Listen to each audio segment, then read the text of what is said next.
Shalom Bapak Ibu yang saya kasihi, senang kembali hari ini saya bisa menyapa Anda. Firman yang akan saya bagikan di hari ini adalah kekerasan bukan solusi. Amsal pasal 22 ayat 24, firman Tuhan berkata, jangan berteman dengan orang yang lekas gusar, jangan bergaul dengan seorang pemarah.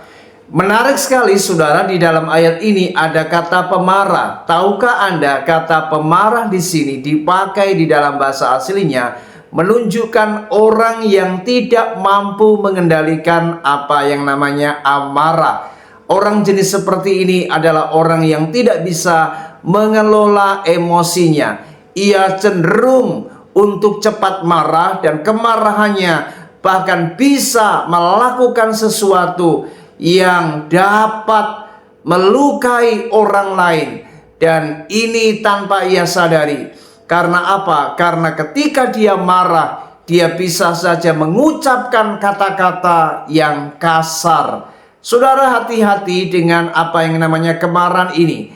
Karena jikalau kita sebagai anak-anak Tuhan, kita masih diikat oleh apa yang namanya kemarahan ini, maka tanpa kau sadari, ketika engkau menjadi orang yang pemarah, maka engkau seringkali melakukan tindakan yang tidak baik. Kenapa? Karena kemarahan ini sebenarnya bisa melukai seseorang, bisa melukai pasangan, bisa melukai anak.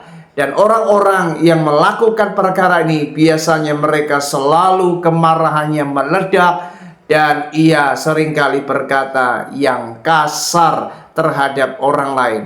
Dan saya mau katakan, kekerasan jenis seperti ini itu bukan sebuah solusi. Ketika Anda marah-marah dengan nada yang keras, Anda berkata kasar terhadap anak-anakmu, Anda berkata kasar terhadap pasanganmu, engkau melakukan kekerasan terhadap mereka, itu bukan sebuah solusi. Justru kemarahan yang tidak terkendali itu bisa mengakibatkan hal-hal yang negatif, berdampak yang tidak baik. Dan orang-orang yang seperti tanpa sadar, ia telah melukai orang lain, dan kemarahannya itu justru bersifat destruktif. Oleh sebab itu, mari saudara, belajarlah jadi orang yang sabar. Jangan suka marah, karena kemarahan itu tidak mendatangkan kebenaran di hadapan Allah. Bahkan kekerasan itu bukan sebuah solusi. Tapi jikalau engkau ingin memberikan solusi yang baik, maka jadilah engkau orang yang jauh lebih sabar, karena kesabaran itu justru bisa memberikan sebuah jalan keluar yang baik, sehingga setiap ada kesalahan, ada persoalan, maka semuanya akan dapat diselesaikan dengan cara yang lebih baik, dan bukan dengan cara kekerasan, yaitu dengan cara kemarahan yang tidak terkendali. Hati-hati, kekerasan itu bukan sebuah solusi, tapi kesabaran itu justru mendatangkan kebaikan dan memberikan apa yang namanya damai sejahtera. Tuhan Yesus memberkati. Shalom.